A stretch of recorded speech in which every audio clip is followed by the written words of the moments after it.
Okay, good afternoon to all of you. Good afternoon. Good to see you all here. Just to clarify, some people were confused about where the venue is. We are a cancer support fellowship, and so therefore there are two-pronged approach. One, we support cancer patients, caregivers by information. Information empowers you. And that will happen every alternate month, where we actually have a big meeting at the main hall where we'll talk about the various cancers. Next month it will be breast cancer, which is of great interest to many of us here, and maybe 2-3 months later on it will be prostate cancer. So men and women all are equal goal, right? Cancer doesn't discriminate. So that's the main one. And then on the other hand, we have a smaller meeting where we will actually conduct conversations about issues that matter to the individual cancer patients, how they feel, how they cope with their disease. And today is one such meeting. So I don't have a plan other than to bring some of you up here and with some health professionals, a nurse, a psychologist, and a doctor involved in this area to have a conversation. So I don't know how this is going to go. So we'll just have our panelists come up, and then you guys can chip in with the various issues which you think should be brought up to the panel. They're just patients and healthcare professionals who are interested in this. Okay, so let's invite the panel up. We have Dr. Winnie, who is our oncologist. She's here to give us the facts about what a recurrence means. Then we've got Daniel Fung, our psychologist, who basically guide us through the various coping strategies which you might have if you actually have cancer or you've got recurrence of cancer. Then you've got Christina, who is a nurse. Where is she? Yes. She will basically chip in on how we should approach people with cancer. How do we speak with the kind of sensitivity that's important, and not just bludgeon them with facts and terrify them with all your chemotherapy regimes and all that. So she's experienced dealing with patients all the way to end of care, life care kind of as well. So she's got a lot of experience there. Then we've got our fellow church members who are walking this very difficult journey. There are different parts of their journey. My good friend Yap Ming Tian, who basically is without his neck brace today. Very good. And he's got prostate cancer, and he's given his testimony to the church, and this is like 12 years out, right? This is my 12th year. This is the 12th year, right? So we talk about recurrence. It's an old hat to him, okay? So he's got a lot of experience, which we're going to hear from how he copes. Then we've all got our very own Eve, Eve Leong, who basically hasn't experienced a recurrence. So having a recurrence is not a criteria to sit here. You'll be glad to know. And then there's one more person, Judy. She can't make it. Oh, Judy shared with us the last time. Never mind. The chair is empty for any person who's suffered from cancer who would like to just share a little bit about your journey and the fear that you have. Anyone? To take the last chair. There's no specific qualification. Anyone? Volunteer who struggles with the fear of recurrence. Anyone? No? Okay, never mind. If you do, you can always put up your hands and share with us from the safety of your seat. Okay? Right, so we'll just go to the panel, and we want to talk about cancer, the fear of cancer recurrence. So maybe I'll start off with somebody who has not had a recurrence, and that this is like hanging over her like the sword of Damocles. Can you describe some of your feelings, Eve? Okay, thank you very much for giving me the chance to share my feeling here. But of course, it is not nice to share the feeling. Okay, the fear. Okay, I have prepared something.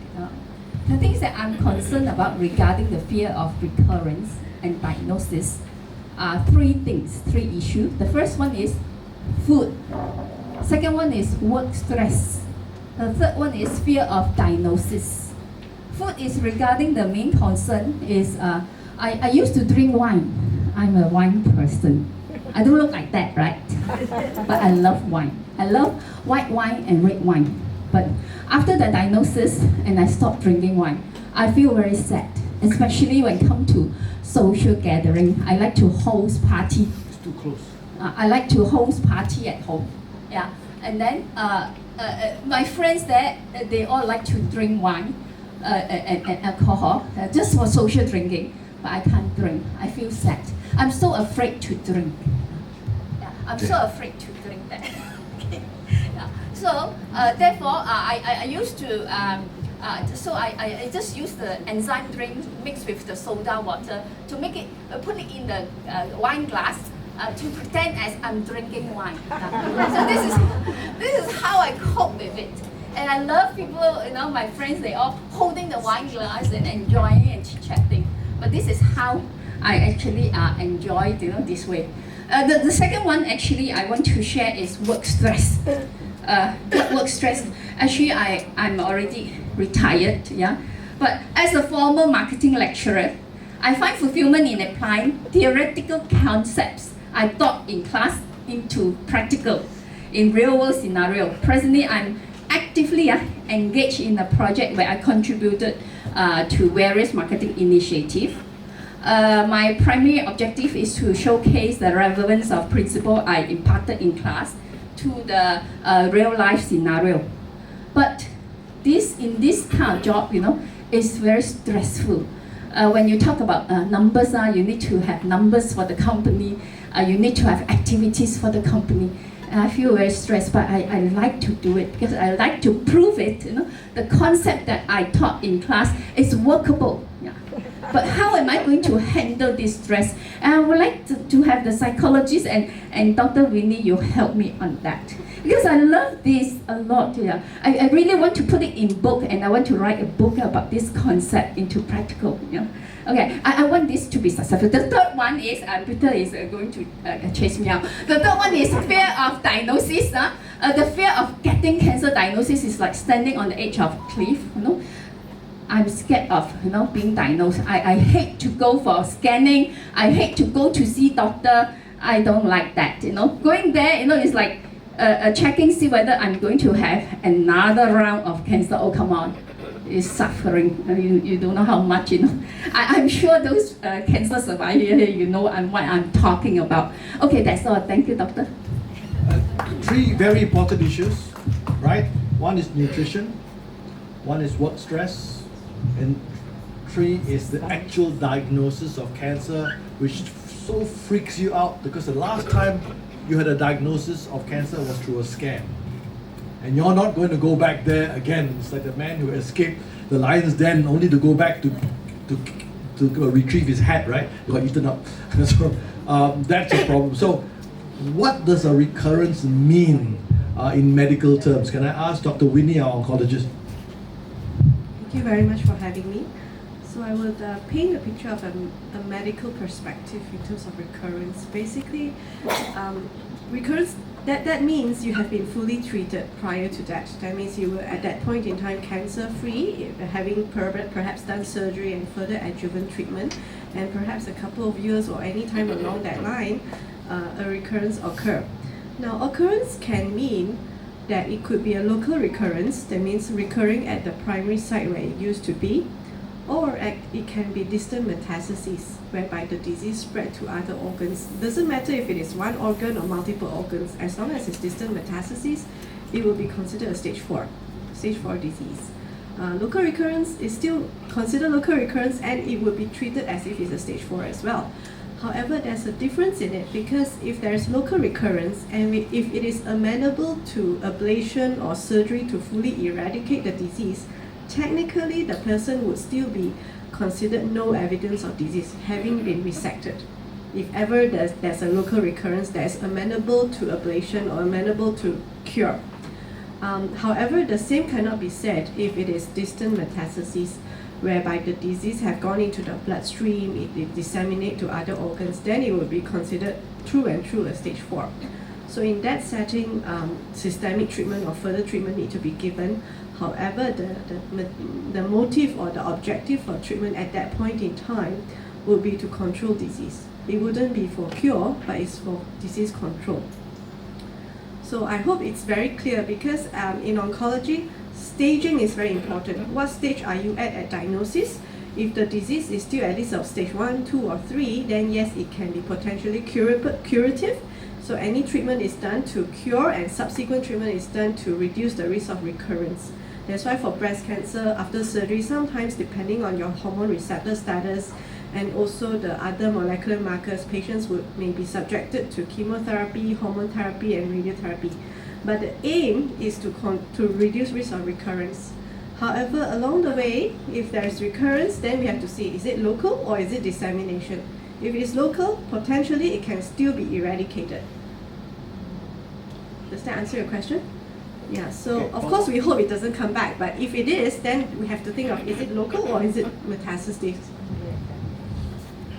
In most people's minds, if it comes back at a distant site, the first thing they're going to think is game over. All right, it's over. But I think with modern medical science, it's not necessarily game over. Could you elaborate? We are living in very exciting oncological times. I'm excited because things are progressing and evolving so rapidly. There are a lot of clinical trials ongoing and also new therapies being introduced for different cancer sites. Breast cancer, prostate cancers are one of the most rapidly evolving treatment paradigm and treatment landscape, whereby in a setting of a metastatic setting, it's not a death sentence at all. As much as I mentioned just now that the objective is to control disease, but nowadays the duration and the length of disease control can stretch up to years. Patients can go on with treatment from one treatment after another, after many lines of treatment, and still remain relatively well with good quality of life. However, there's a caveat to this. Every cancer, I give an example for breast cancer, there are some different subclassifications of breast cancer itself, depending on its, the grade of the disease, the hormone receptor status, HER2 status, and also Ki67. The more we know, the more we realize that it's a huge landscape of differing cancer, aggressiveness. That means some breast cancers are not as aggressive, some are more. So even if one is diagnosed at stage 4, the fresh biopsy needs to be ascertained to know at what type of behavior that we can predict in order to know how much can be offered or what can be offered. So as much as I'm also hopeful that things are evolving very rapidly, but the truth is some are more aggressive than the other. Similar for prostate here as well. You've got Gleason score to know how aggressive the disease is and so on. So over time, a lot of risk stratification and categorization is introduced for oncologists to understand how aggressive certain behaviors of cancer are. But whatever it is across the board, I would say things are fairly hopeful that even if the cancer does recur, even in a setting of distant metastases, with the latest therapies that's being offered and able to be offered in a conventional treatment and also in a setting of clinical trial, things are looking very, very interesting and exciting. So I would say keep your hopes up. So, we've also mentioned 2 issues which we'd like to address today. She's off her red wine because she feels that would bring about the recurrence, and then she's changed her nutrition. Is that exercise in futility or not? A month ago, I gave a talk on food and cancer. So there were some myths that perhaps we have dispelled in terms of what we can and cannot eat, or in fact, most of the things we can eat. With regards to wine, technically it's fermented grape juice, yes? So it's actually relatively safe. In terms of alcohol intake, yes, we should limit our alcohol consumption, but everything can be done in moderation. So that is something that we can still introduce, moderation of alcohol, but not totally abstain. It is still fine, everything in moderation. With regards to stress, actually I just came across a publication 2 days ago with regards to stress. It is known that chronic stress does affect the risk of disease in terms of cancer, in terms of metastasis, recurrence, and the potential recurrence. So I would say yes, there's evidence to point towards having chronic stress, which leads to a higher risk of distant recurrence and also metastases. All right, so when we're talking about stress, let's go to Daniel. The stress of the fear of cancer coming back and the stress of work, and Dr. Winnie just mentioned stress may bring about the recurrence. So how do we have coping strategies that we could use in this regard? Yeah. So a few things to address the stress part. I just kind of want to speak really quickly to what Eve was saying. When you're thinking about this idea of like work stress, I also want to introduce this idea of work fulfillment, because you're talking about quality of life. You're talking about doing something that's important to you, that you care about, that actually contributes to your own well-being. So you got to balance that idea. So the ratio, I would say the ratio of work stress to work fulfillment, to consider that too as well, as you're considering that. So not to discount or to dispel the importance of what you do as well. Because for some people, staying at home, being at home all day, especially if you like to work, that is stressful, right? That could be chronic stress for you. So you got to know what that means for you as well. So in terms of like actually trying to address what the fear of recurrence, I want to say it's actually very normative. It's actually very normal for a lot of people who have been given a cancer diagnosis and successfully gone through treatment, especially in that first year of after in remission, right? That you have that fear that this will come back. In fact, it's almost a little traumatizing, right? When you think about it, going to the hospital, going to get yourself monitored and checked up, it can be quite scary, right? To go back again. But it does go away usually over time.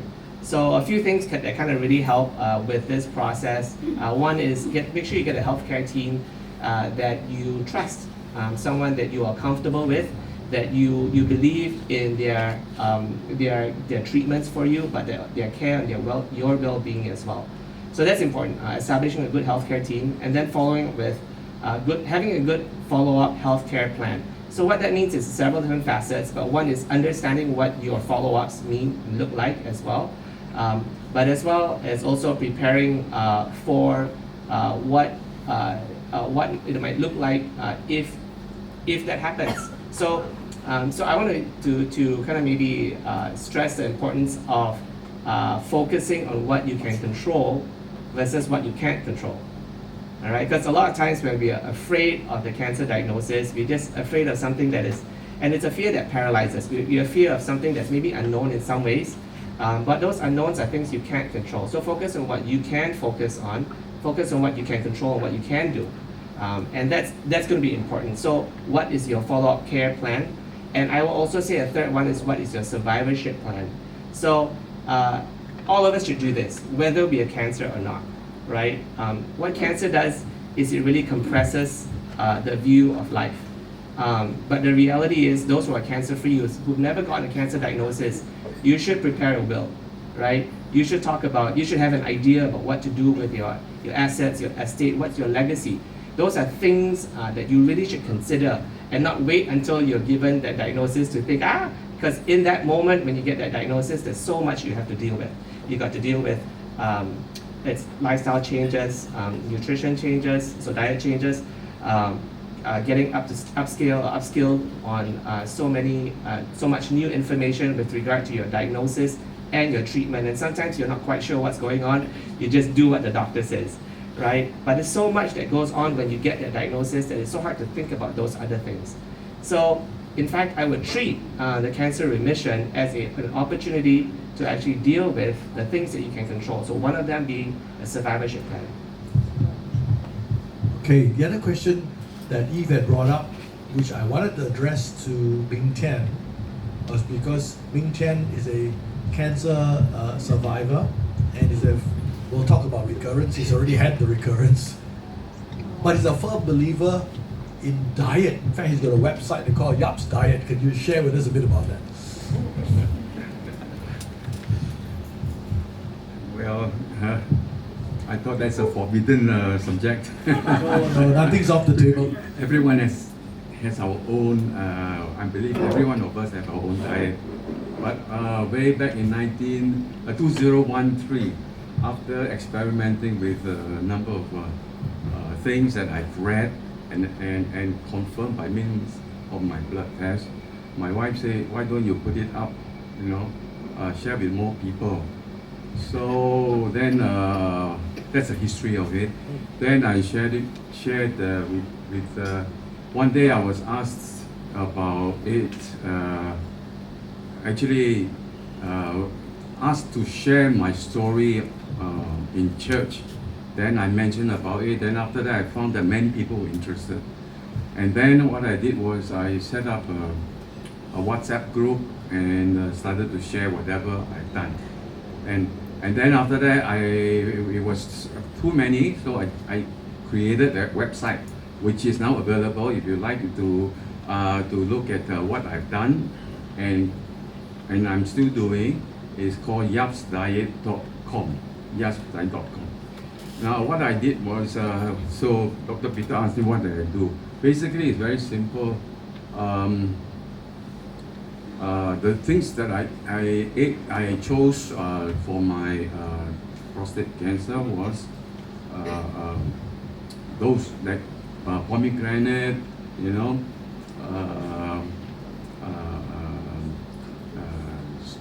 what they call it, the fermented soya bean, okay, which is two types. One is tempeh, the other one is natto. Natto is a Japanese one, and now I have advanced to a bit further on, but whatever it is, it's on the website. To cut it short, please visit the website. It's a bit difficult to explain everything. So the website is there. And how did you? I know you were cancer free for quite some time, and then the PSA rose again, Yeah.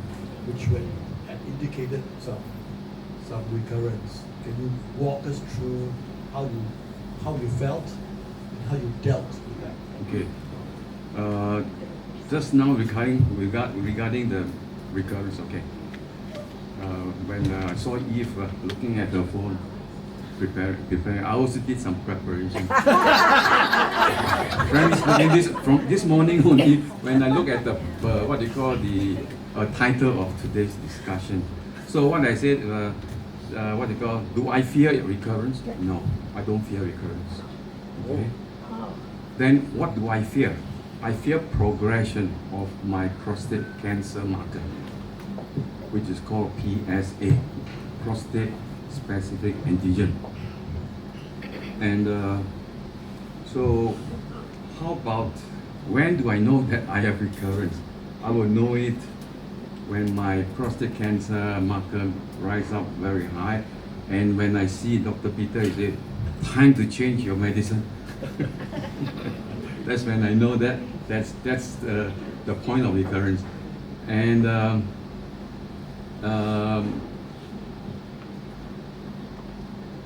does my cancer progression give me pain? No, not always. And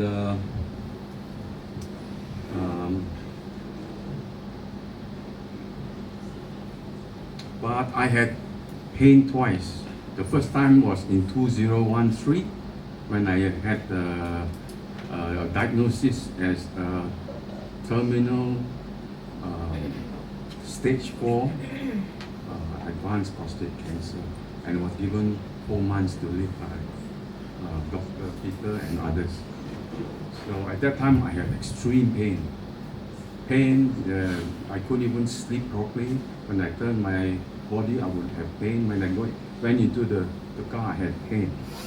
And the second time I had pain was 2022, when it was just by my neck. I didn't know that there was a big growth at C2, that means cervical 2, the neck bone, just below the brain. So I would have extreme pain. You know, it would seize me. It's really debilitating pain. Could not stand it. And I would have to take strong painkillers, even those with morphine-like action, and still it would not go off completely.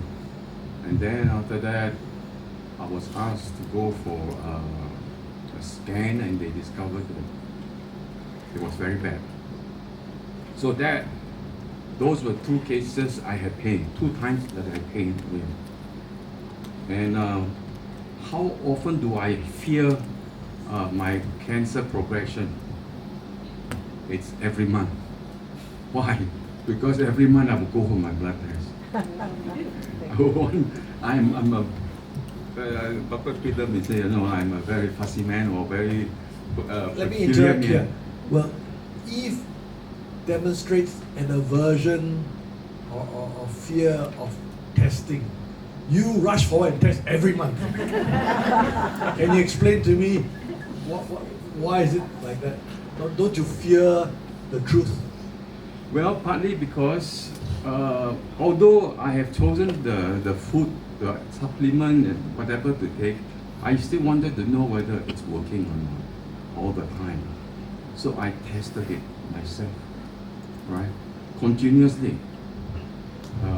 And in fact, my last test was on Tuesday, right?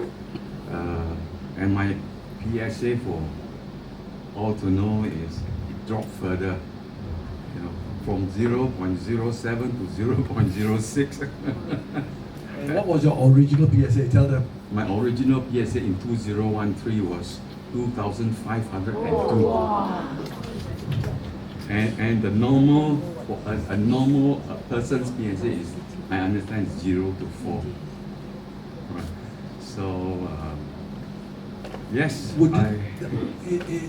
Are you emboldened or you're quite confident because you've beaten the cancer several times over?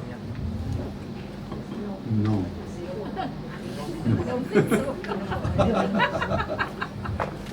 No.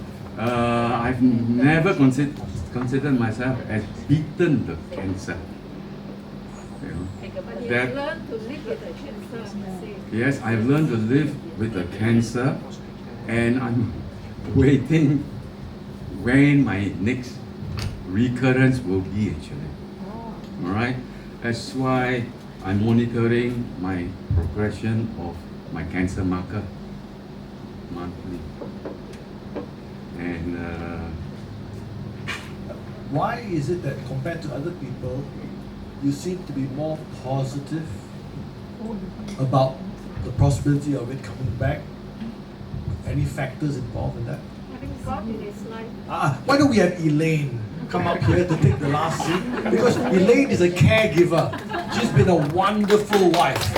Okay, let's all have to give her a hand. Elaine, can you come and sit up and tell us a little bit, just interrupt, what has it been like living with Yap Ming Tian and helping him cope through these difficulties? Because it is a devastating disease. So can you just share with us? Anyway, when he was first diagnosed in 2013, God was gracious, and actually, when the diagnosis was given, I did ask him personally, what is it that you still wish to do before anything happens to you, or before you die, or something like that. That's honest. So he said, well, I need to have a religion. So I said, what religion is most comfortable to you? So he said Christianity. God is, I guess God was present in our life then, and he led us actually to Dr. Peter, whom we were not referred. I just Googled him and made an appointment to see him. And so happened, I don't know, during that moment, I actually took a name card from him, someone wrote on his card to him alone in handwriting. But anyway, I didn't realize, I didn't take much notice of it. So, you know, and when Peter came for the ward round, because he had to be admitted to do all the necessary tests to determine how bad the cancer has been. So, and I actually asked Peter, are you a Christian? Then he said, yes. I said, what sect are you in? Yes. At the time, we are non-Christians, and we you know, but he said he is from the Baptist church, you know, nearby.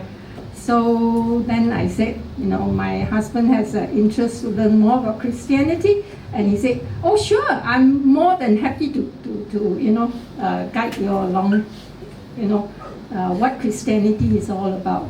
So that, you know, that's how we came to know Jesus Christ. And, Let's go to Alpha. Yes.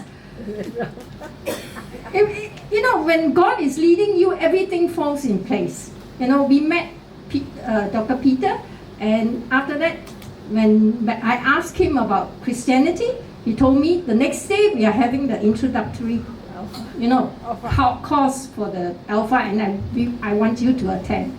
You know, and he was very kind. We don't know where the church is, and he sent his driver to pick us up. You know, and that's when we started doing the Alpha course, which actually helps us a lot mentally, I would say. You know, because actually when he was first diagnosed, I must admit, I was so depressed. I cried for nearly 2 months. Every day, you know, thinking about it. I cried more than Ming Tian. He was like shocked already. He just, you know, let go of everything, you know. I have to manage what treatment he should get and all these things. So, and in fact, Dr. Peter said without treatment, most likely he will live for another 4 months. And with treatment, you know, even if it's working, it would last him for 2 years because he had metastatic cancer. So, anyway, that was what happened. And in 2019, he had the first recurrence, where his PSA slowly rose to until about 60 something. And of course, Dr. Peter said, you have to change your drugs, you know, and we did. And in 2022, there was a tumor at his C2 area, which is also because of his cancer, you know, that has metastasized to another part of his body. So he had to undergo a very severe surgery, which can be, you know, life and death. And at that moment of time, because God was present in our life, so we were, you know, we know he's in charge and he's in control of the whole situation. We can only pray and seek his grace and mercy. So thank God, everything went on well. And Dr. Peter was very kind, and he actually assembled a group of surgeons and what to handle the whole surgery. In fact, the main surgeon told me he only have about 20% chance, you know, from recovering from that surgery.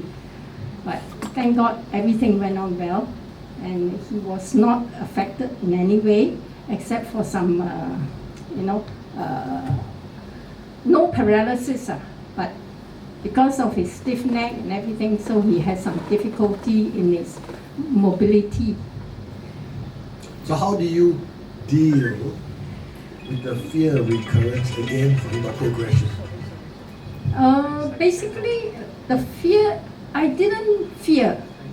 I was actually at peace to know that God is in charge, and I actually surrender everything to God. And even when the doctor told me he was 20%, 20% success, even, you know, with the surgery, I just, you know, sort of accepted the fact but we still pray lah, and we were very blessed that we have a group of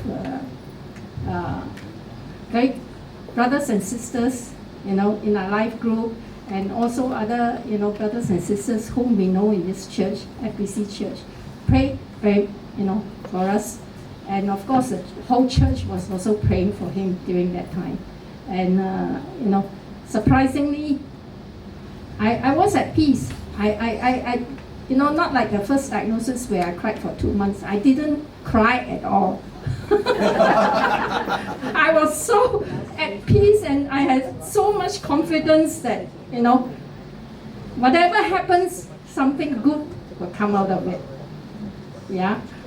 And we realize also because of the faith we have in God, we know death is not such a terrible thing if it really happens.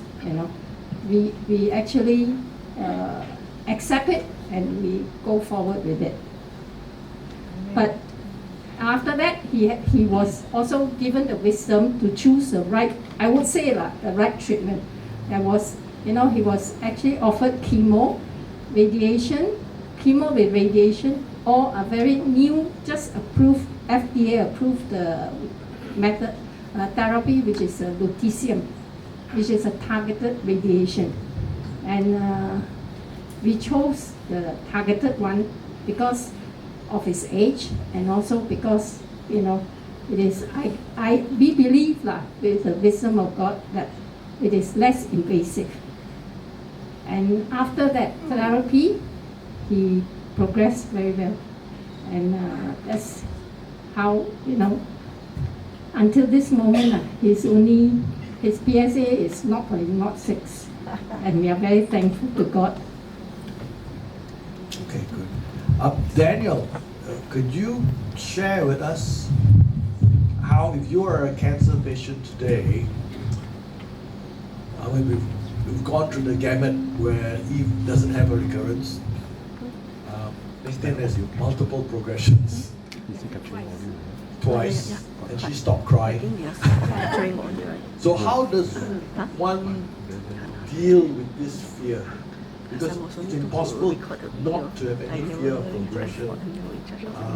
In practical terms, do we go on a world tour and forget about it, eat, drink, or tomorrow we die, or what? Or work at the legacy you leave behind? What do you mean? Can you share with us some wisdom? How people would deal with the recurrence? Yeah. So maybe a question I can throw out. So this is what we psychologists do, right? A lot of what we do is we ask questions, right? And then we wait for answers. And there's no one right answer per se, from a single person. So, but let me ask you this question. What if you had more time, right? If your cancer was deferred, right? Or your cancer was successfully treated, what would you do with that extra time? So that's one of the questions really when you think, as I said earlier, cancer compresses the amount of your view of life. And even like what you think is urgent in that moment. It very quickly narrows a lot of your focus on the disease and like trying to beat that disease.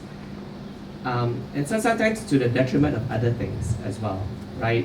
So we change so much of our diets, we sometimes repeat our relationships, we let go of our goals, right? So but the question then I'm trying to ask, right? And that's one of the things that actually helps you consider how to get over the fear as well, which is, so when you think about fear itself is paralyzing. It can be paralyzing, and fear typically, in psychology speak, we say fear leads to avoidance. So when you're avoiding something, so if you're avoiding, say maybe your follow-up appointments, maybe you're avoiding, fill in the blank, if you're avoiding something, that means probably you have some distaste, distress, fear of it. And so the big picture is in getting over that is also acknowledging what will you do with life. And then also, I think I really like what was said earlier, acknowledging the reality of death and being able to come to terms with that. So I think that's why earlier on there was a quick plug for Alpha. I'll make that plug again. I talked about doing things within your control. So sometimes we do all the things we can. You know, we follow all the doctor's recommendations. We do all the right diets, lifestyle changes, and still sometimes it seems like we can't shake this. And then it doesn't seem fair, or maybe, you know, we have that thought, doesn't seem fair.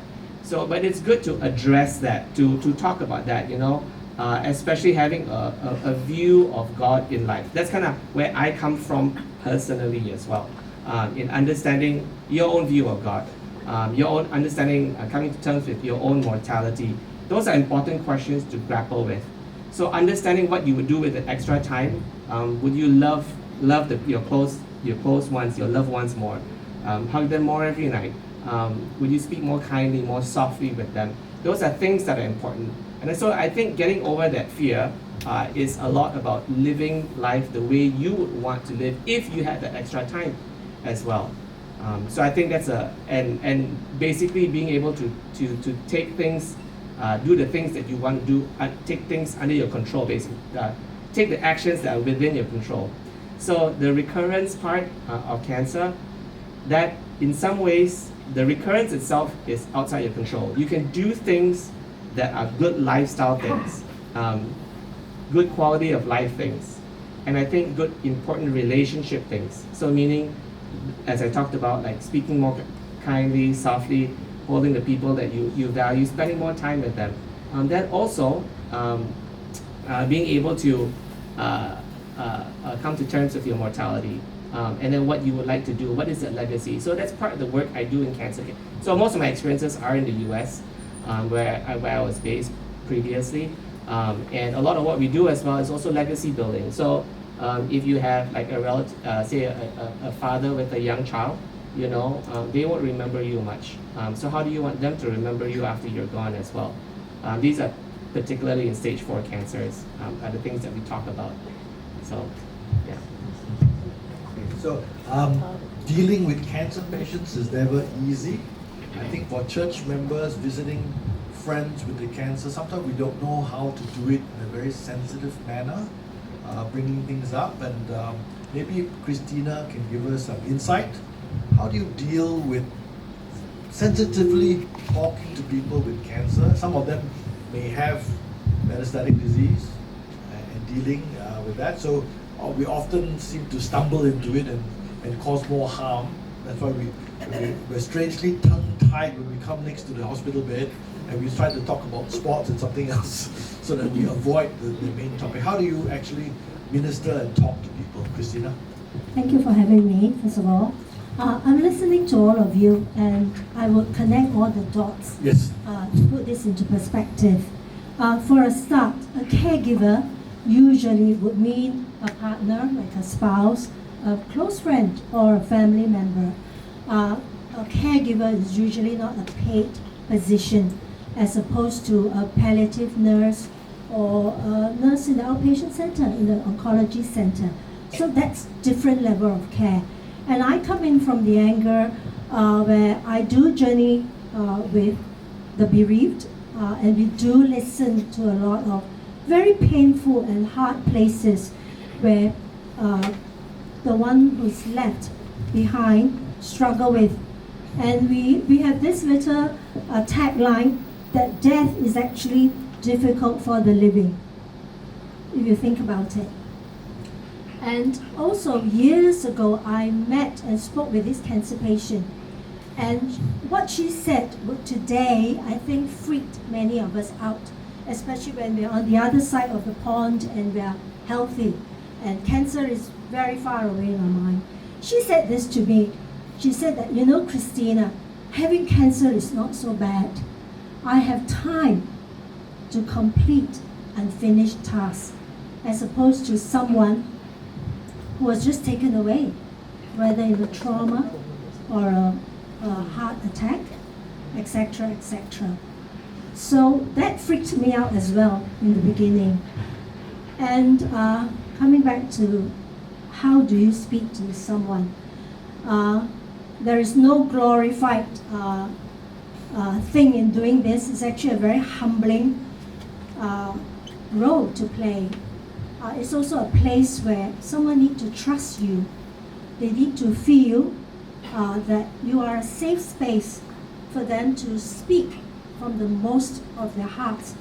And usually there are stages where, especially in the beginning, they may not even feel ready to expose these emotions to their own family member because they don't want to put the family on another trajectory of added pain, confusion, etc., etc. I think we can all visualize that.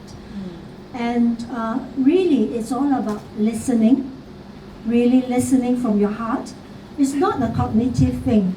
Because if you ask me, living in the Klang Valley, in this part of the world that we lived in, and just having a panel discussing and having open conversation, I would say that a lot of you know what you should do. You all know about self-care, you know about being present, you know about being mindful.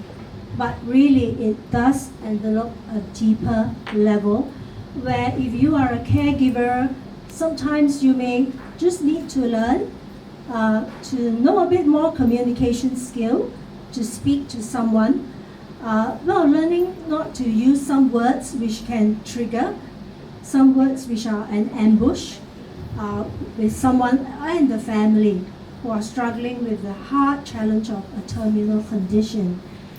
And so, listening, because as a caregiver, you have great powers, power to be a negative or a positive influence. And how do you speak to someone? Again, listening. There's no formula. It's not cognitive. Listen with your heart. And having the guts to ask some hard questions because it is an end of life phase that the person is coming towards.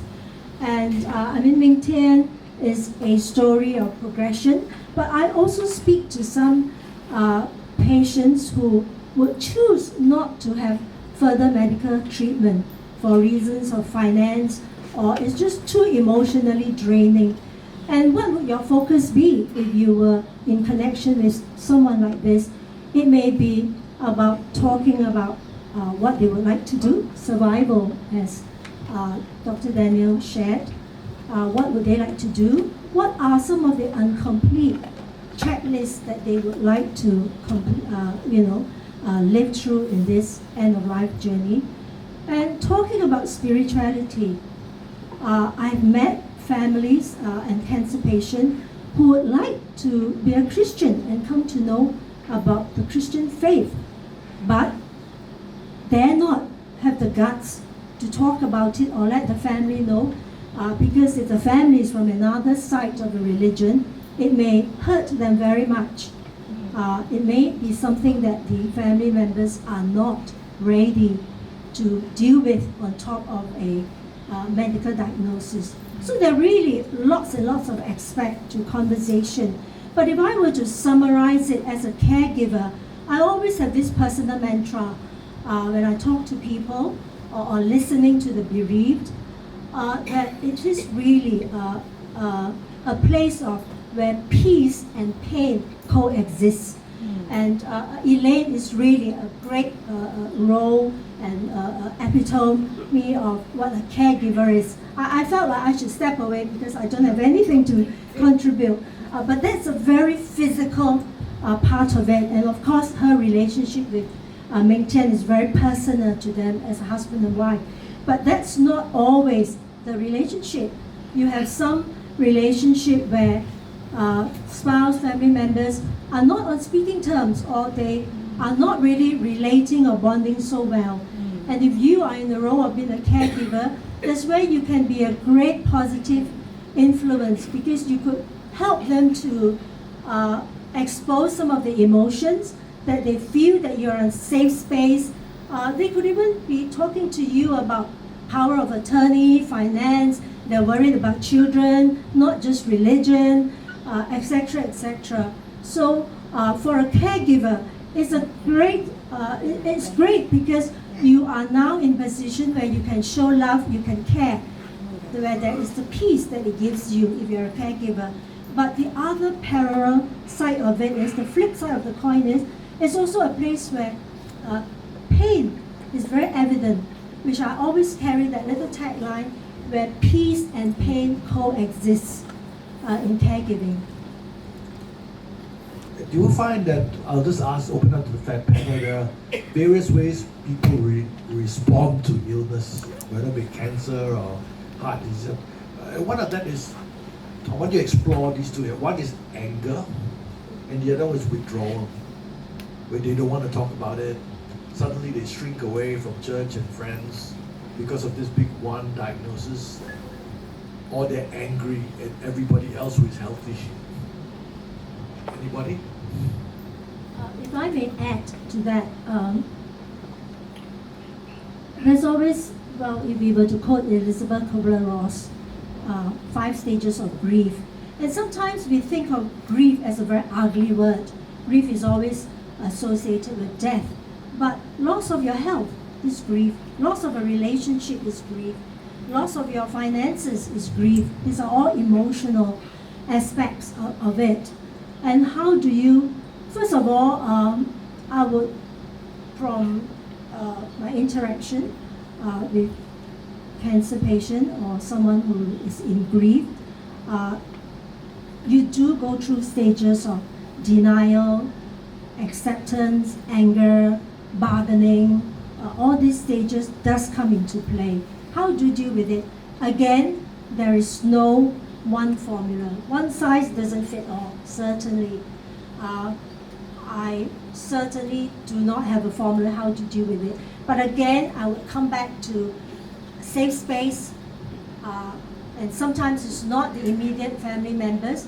It could be a third person who may play that role of helping them and listening, and then that person do not play the glorified role of being a superhero, but you may need to direct and refer the patient to a professional or to someone who is much more equipped to listen and to help. Maybe if we can have some testimony from the crowd. I like the words that you use, that in illness there is peace in the midst of pain.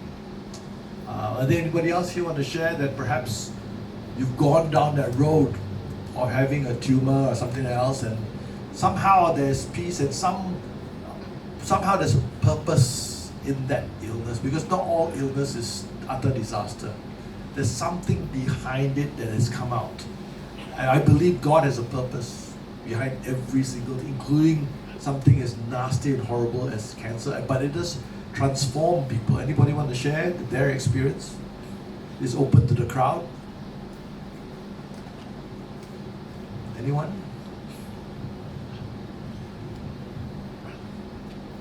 Strangely silent. We've all learned nothing. I thought I saw Judy Chan walk in. Where is she? There. She was supposed to be sitting here with us. Come and share your experience in terms of, Judy was with us in our first meeting, and she's cancer survivor for, I think it's 8 years. 9 years, probably. And we're talking about the fear of cancer recurrence or progression.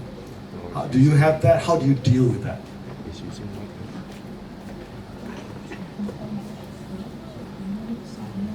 Go for more holidays.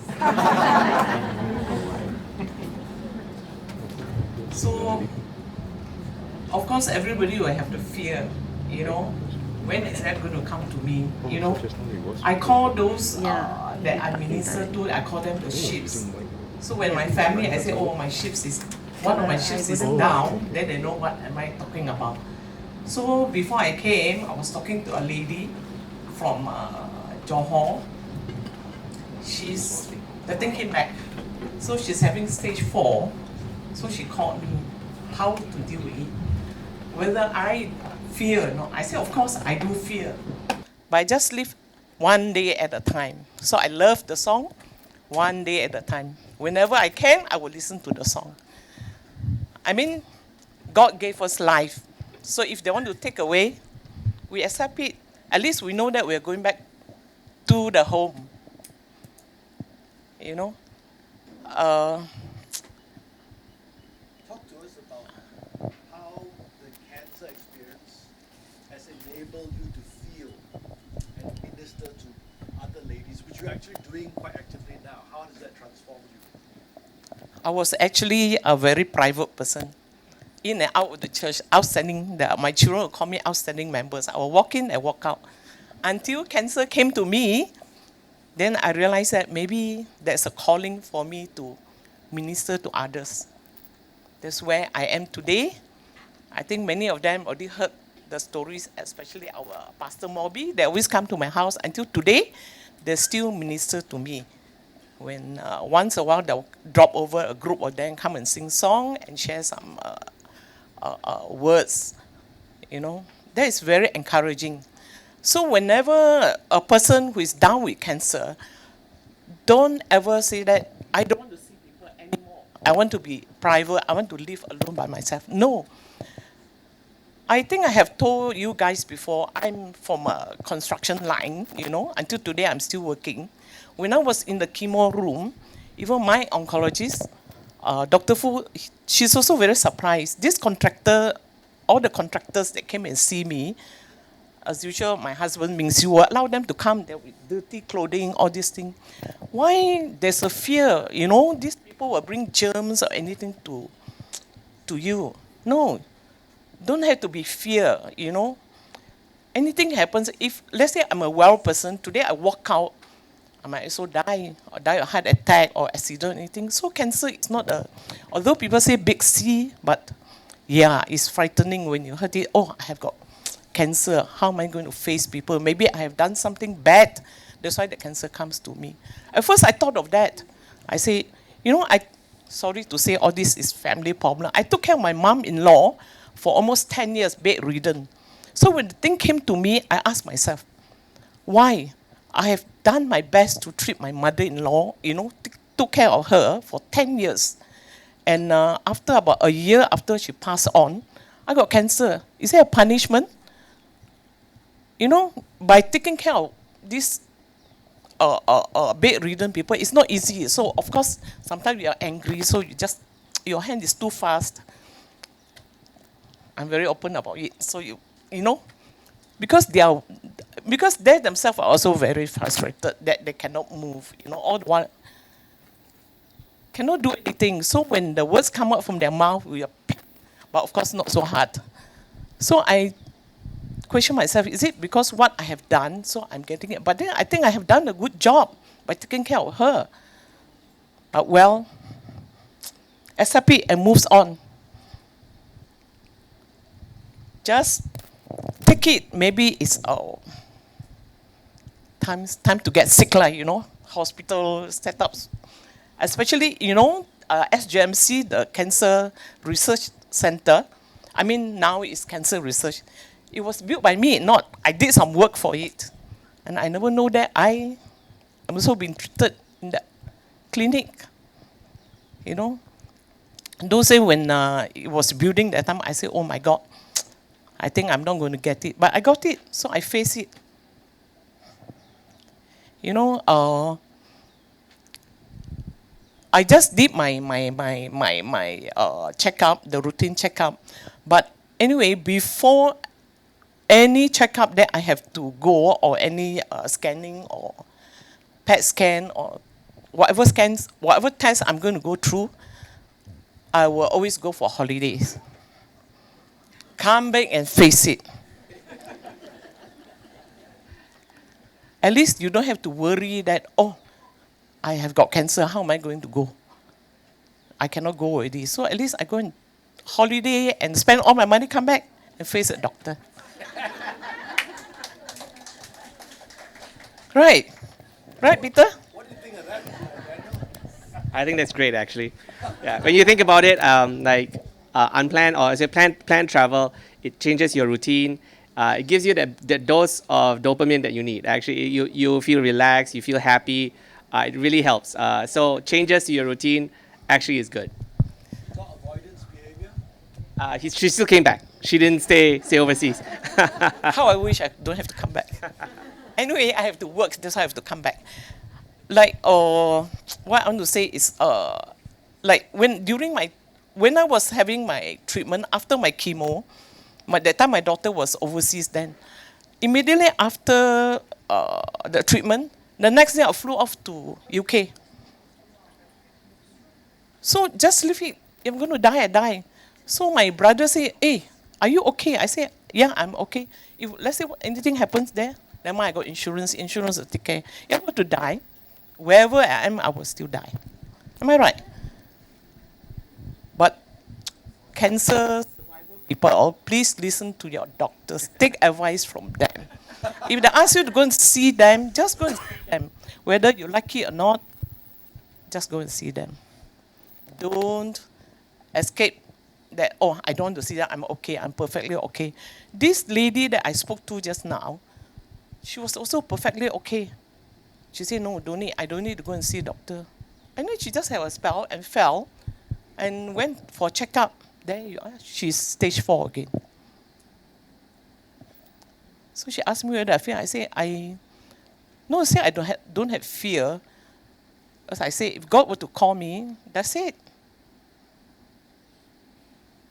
Don't need to be fear. At least, one of my contractors, he came to see me when I was down. He said, at least you have money to go and treat your sickness. My friend just died, collapsed, died. Don't even leave a word behind. So at least, of course, it's money. I mean, if I cannot afford it, I'll go to government hospital. As I said the last trip, if medication is too expensive, go India. Go India and buy the medication. So I have a website, can get it from me. Sorry, I know you're a pharmacist. Don't need to fear whatever doctor going to tell you. I have got another ships. She's taking a medication for about 45,000 a month. I don't know what that is. She has got, I don't know what cancer she has from one after another. She even installed a chemo pot. She has done 4 times chemo, and she's still surviving. She's also happy-go-lucky. I also buy from India. So the message is buy from India. All right, so that's a very positive note where, like Daniel said, there's some things you can change, some things you can't change. If you don't see the doctor, doesn't mean the cancer doesn't come back. Yeah. I think that's the take-home message, and to basically face it head on. I think also to overfear, in order to overcome the fear of what your condition is, regular test is very important. At least you know the truth. And with the truth of then you can face it and decide on what, action to take next. Because it's no point not knowing the truth, and then, every day you're stressing over what's happening to me, why am I having this, why am I having that, So it doesn't help. Okay. I would say, I would encourage you all, to know your condition, and if it is, at least you know it early, treatment will be more available. Also eat moderately. Everything can be eaten. Don't say this cannot eat, that cannot eat. Don't listen to. Eat. As you can eat, you just eat. Don't say, oh, this one I have to go for organic, all this. I think it's all. We obviously have different views on food here, which is why it's whatever works for you. But okay, so now we've really enjoyed this very open sharing from everybody here. So now it comes to a time of questions from the floor. Any of you have questions, you can direct to anybody in the panel how they cope with the difficult issue of recurrence, or any questions on cancer. Can we have anyone? Just raise your hands and ask the question. Yes, sir. Can you come here? Okay, just shout loud enough. Yeah. Okay. Can you introduce yourself and name? My name is Ed Lau. Ed Lau. Okay, good. So I'm putting forward the question to Dr. Vinny. You see, generally, I would say cancer, all cancers, they are life-threatening. Okay? But certain cancer by themselves, I would call it, in medical terms, they are life-ending. So because Life ending. ending means boleh lah. I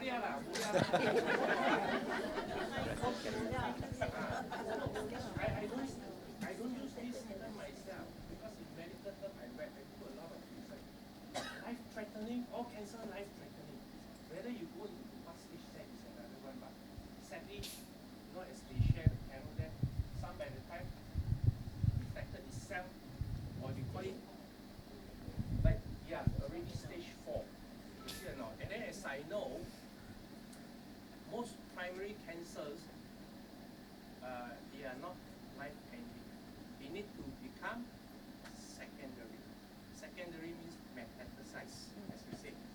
Okay?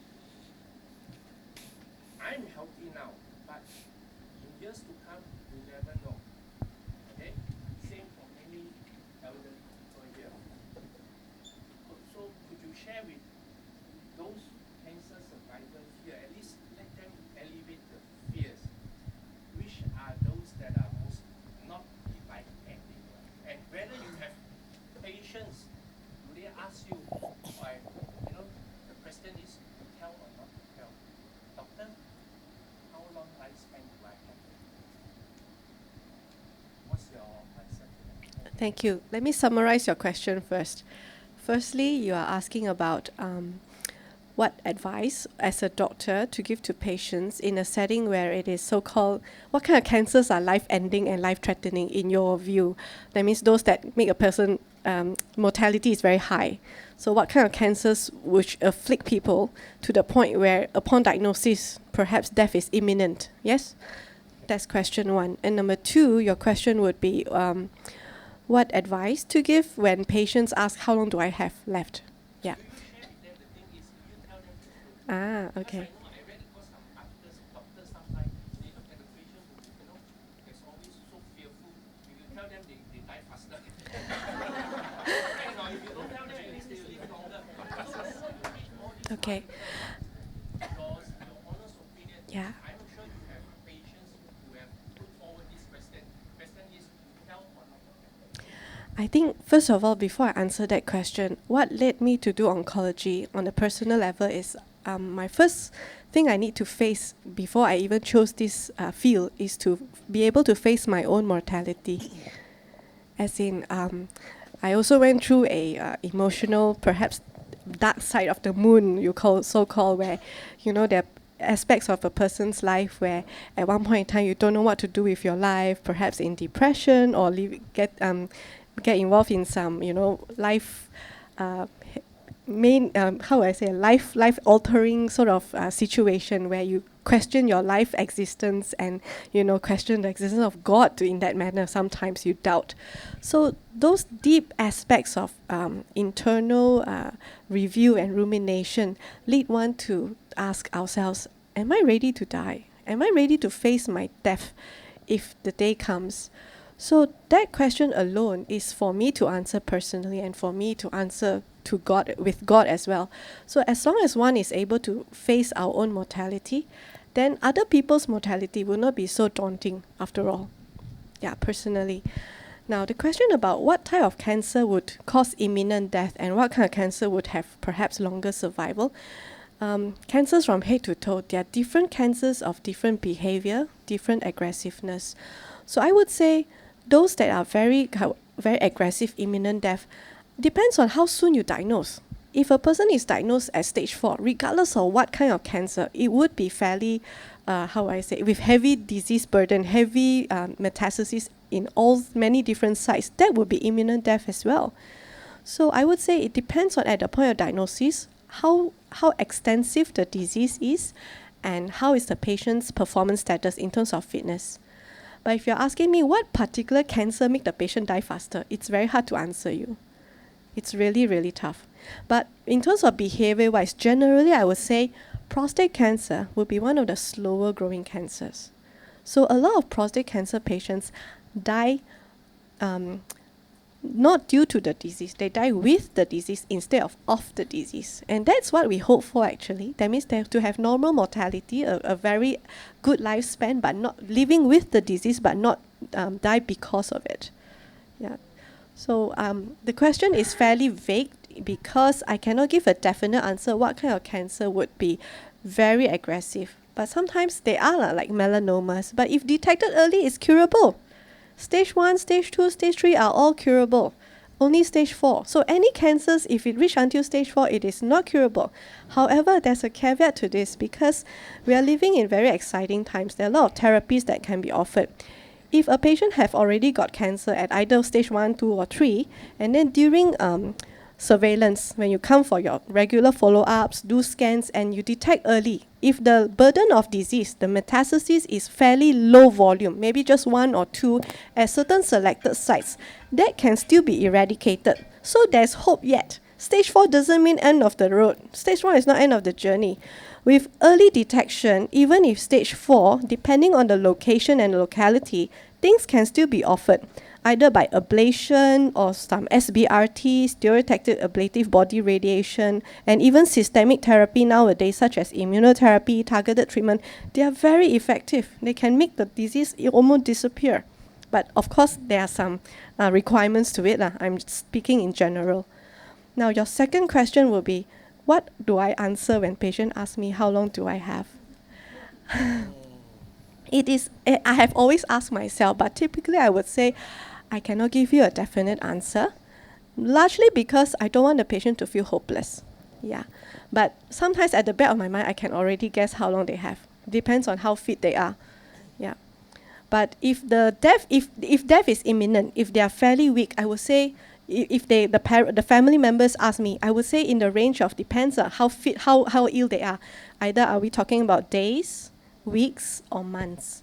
So I wouldn't give a very specific answer, but if the patient is very ill and death is somewhat imminent, then a range of whether are we talking about weeks, are we talking about months, then I will answer them in that manner, but not a specific number, definitely not.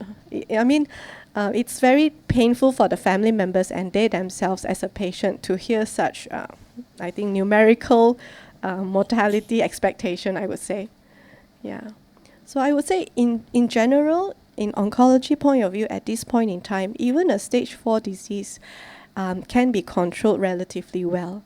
So I would say keep your hopes up and do regular screening and follow your doctor's advice to do regular surveillance, because if it is detected early enough, when the burden of disease is still fairly low, it can possibly be fully eradicated, possibly.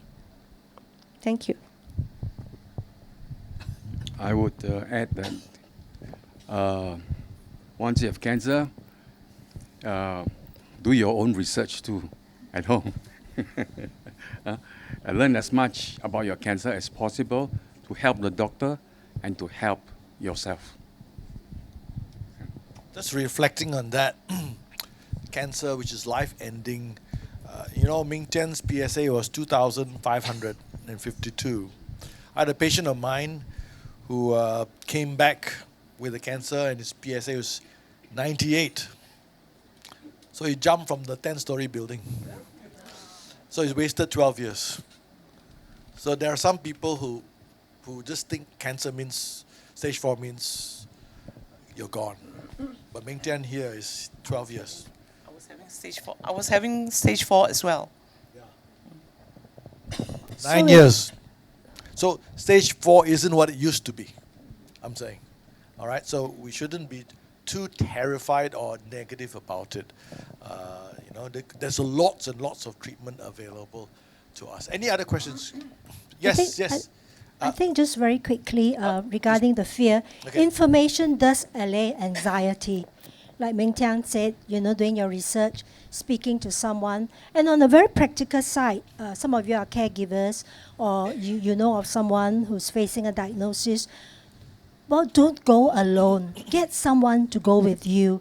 Even someone just bringing a car to take you on takes the stress out of getting into the traffic, waiting for the doctor to see you. These are very practical steps that you can take and you should take, because going back about don't isolate, social connection, having people, family, friends, church support is so significant and important. I believe your sister has a question.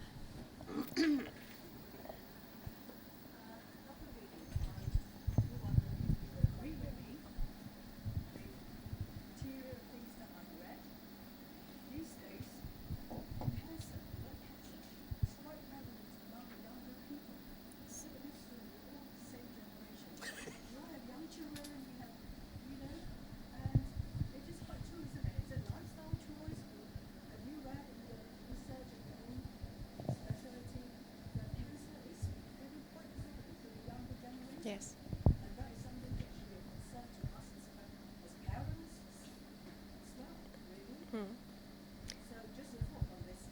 Thank you very much for bringing this up. Have you heard of Kate Middleton, our Princess Kate? She's recently afflicted with cancer and she's undergoing adjuvant treatment. So this is not an isolated case. This is basically an index case for us to realize, and actually it's going on. Cancers are afflicting younger people recently, in recent times, 30s and their 40s. I do see quite a number of young patients as well. And this is largely due to not just lifestyle. There's two main things are lifestyle and also genetic. But I would say largely attributed to lifestyle, because when I ask about family history, most of them do not have positive family history of malignancy. But lifestyle changes have been prevalent.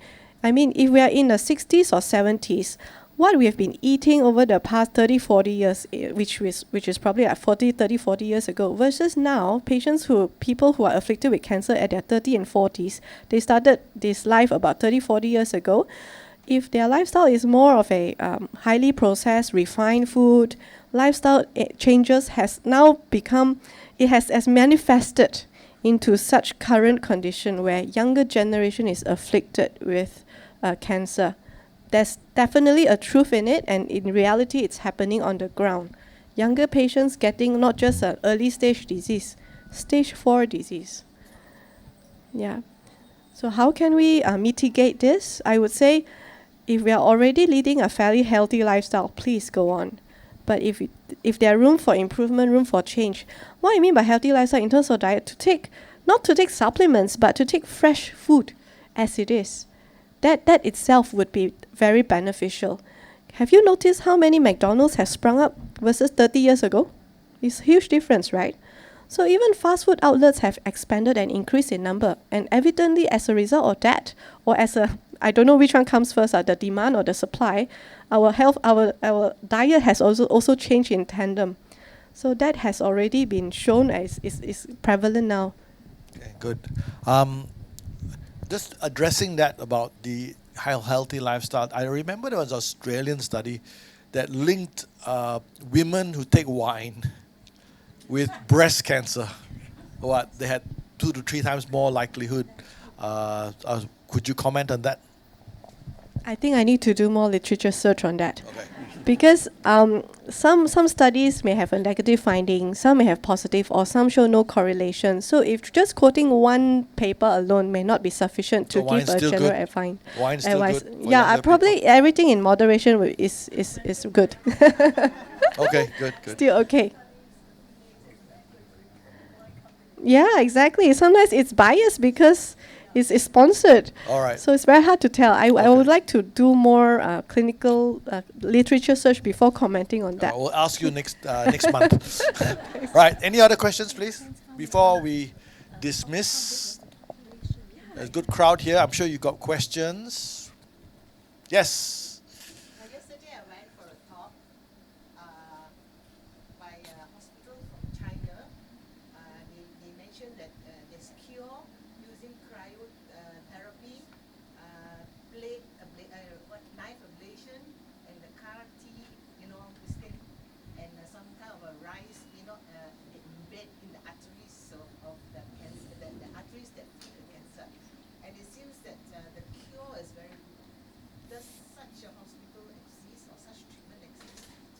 Winnie? I have heard of some hospitals in China that practice fairly, I would say, unconventional treatment techniques. So your CAR T cell, they even implant radioactive seeds into the cancer. And just now you mentioned they implant some cryotherapy. Yeah, they do cryotherapy. Yeah, freezing. They put they put a substance sub-zero temperature into the tumor cell itself and hope to freeze it to death, right? Ah, yeah. Okay. We always follow, ideally, we want to follow evidence-based. What I mean by evidence is whatever therapy that is recommended has to go through a strict criteria of having been vetted, clinically proven with sound phase 1, phase 2, phase 3 clinical trial for them to be accepted as a standard of care. When some institution or even a practitioner offers any treatment at all, these questions will come up in my mind. Is it sound practice? Is it evidence-based? Does it have sound evidence to show any survival benefit? When we are dealing with a stage 4 cancer, what is the main outcome? What is the endpoint we try to achieve? The endpoint is we cannot cure. I hope you understand that. But one thing we can do, or at least the endpoint will be to extend or prolong the survival. We call it overall survival. In medical term, OS, overall survival. So does it increase OS? If it doesn't increase OS to a significant or clinically, statistically significant level, then it's not worth doing. So are there data or evidence to show that there's increase in OS in that particular practice? Those questions you got to direct back at the person who's offering you that therapy. Because there'll be a lot of different therapies in the market offering you miraculous cure or claims. But would there be evidence to support their claim? I had a personal experience of a patient with head and neck cancer, huge fungating neck lesion, went to China for this radioactive implant, implanted inside. So multiple implants in the neck, and then it started working immediately, of course, started shrinking. But when it shrunk, or when it was shrinking, patient was on the way back, on the journey, take a plane. So this disease starts shrinking, and the seeds start dropping off. Can you imagine radioactive seed dropping off along the way, but don't know where? On the plane or any particular site, airport. So it pose risk, radiation risk, radioactive risk to people surrounding without any radiation protection at all. Actually, these are not evidence-based. It's dangerous, but at the same time, you ask yourself, is it curable? Is it curative intention? And whether there's overall survival benefit. If there's none, if there's no paper to support it, then it is still a fairly unlegislated practice. Good. Any other questions? Yes, sir. Just to answer your question there, I'm no medical doctor. Do you subscribe to Astro or not?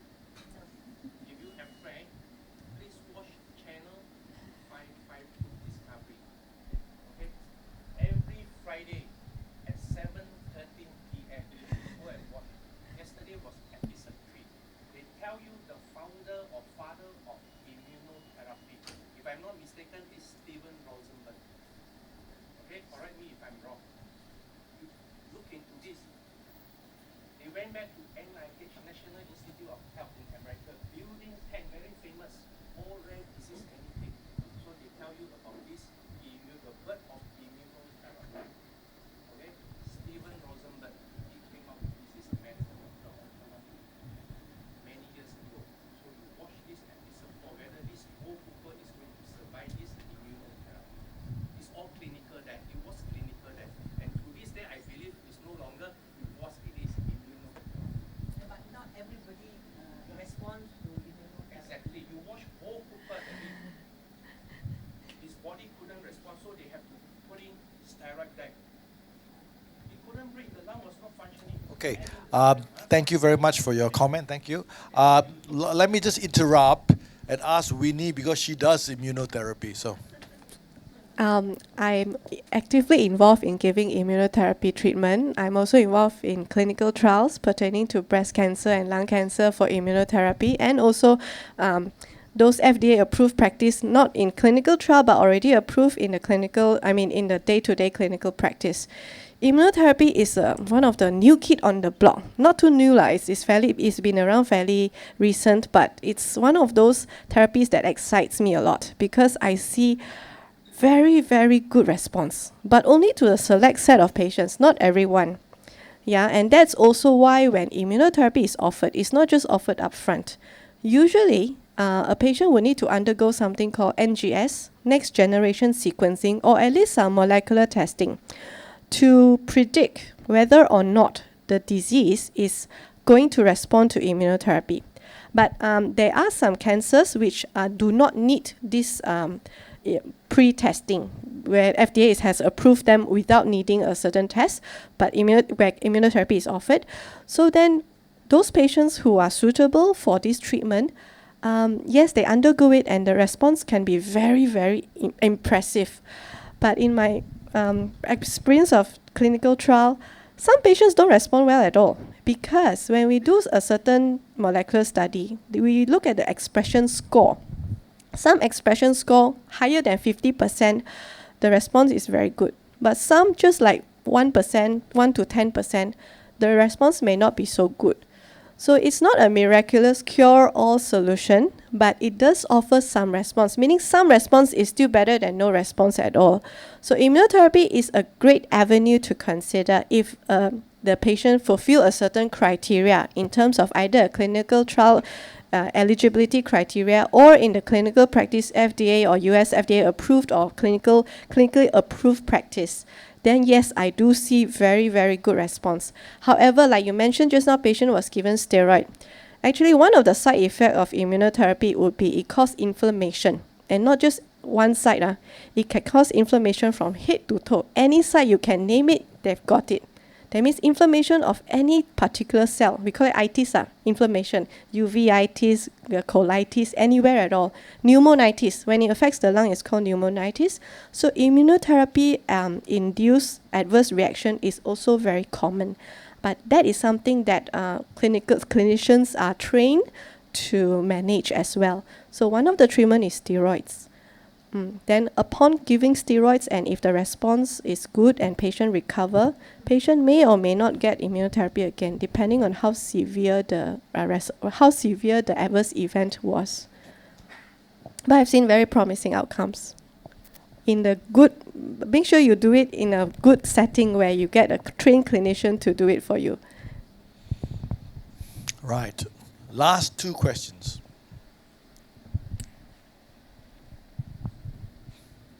No takers?